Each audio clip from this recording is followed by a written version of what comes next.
I think we sometimes I've talked about this before about being like a little bold with the idea. But I do like clothes. Hey, Chris.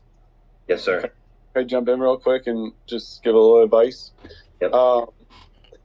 So I think strategic people in the group, and I've said this before, is like if you can turn your biggest weakness into a strength, it's a wrap. And the same thing if you're ever in like a competitive situation with somebody else. If you can turn their biggest strength into their weakness, you're always going to figure out a way on top. Like negotiations, whatever it is, right?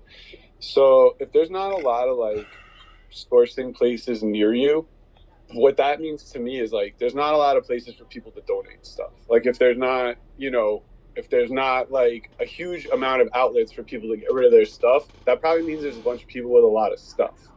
So I think I've talked about this before about being like a little bold with the ideas we come up with. Like not every easy thing is going to work for everybody else, right? Like I live in the middle of New York. There's a million thrift stores. I can go anywhere. There's good stuff. I could go to a thrift store in the middle of Manhattan and people are literally donating PlayStation 4s because they got the next one, right? Not everyone has that.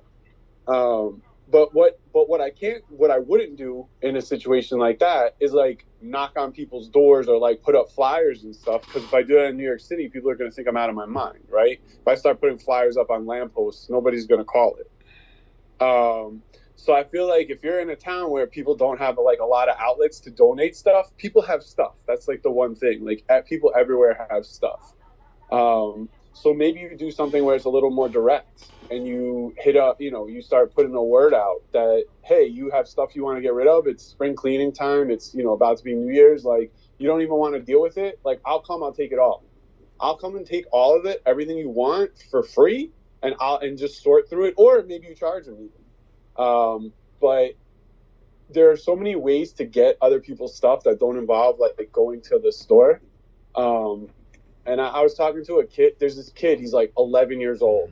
He's a reseller. He's been doing it for like 3 years already. He lives in DC. His name's Tucker. He's like on social media and stuff. All the other big time resellers love him. And this kid basically like just made a deal with all the junk collectors in town, like the guys who do like clear outs. And they show up at the end of their day with a truck and just bring him the stuff and he cuts them a check. He just gives them cash. They give him whatever they want out of the truck because they don't want to deal with it. And apparently this kid has like 100 unlisted items because he doesn't have the time to list everything that he has. So I think that like while we want to learn everything we can from the group and we want to learn everything we can from Chris and we want to learn everything we can from each other, like sometimes it's just like, hey, what are the advantages in my city that feel like disadvantages right now? All right, I don't have a thrift store in every corner. Well, what does that mean? Like, where do people go when they give stuff away? What are people's houses bursting with things because they don't have anything to do with it? Like, what if I don't have to compete with anyone at the bins? What if I just got like the word out that like, hey, you have a closet full of clothes you want to get rid of? I will come and take them. I'm going to go through them. I'm going to keep a couple things for myself, and everything else I will donate for you. And you don't need to do a single thing for any of it. So it's just like a few ideas to like think outside the box a little bit because I guarantee you there's stuff where you are. It's just maybe it's inside people's houses and not outside of it.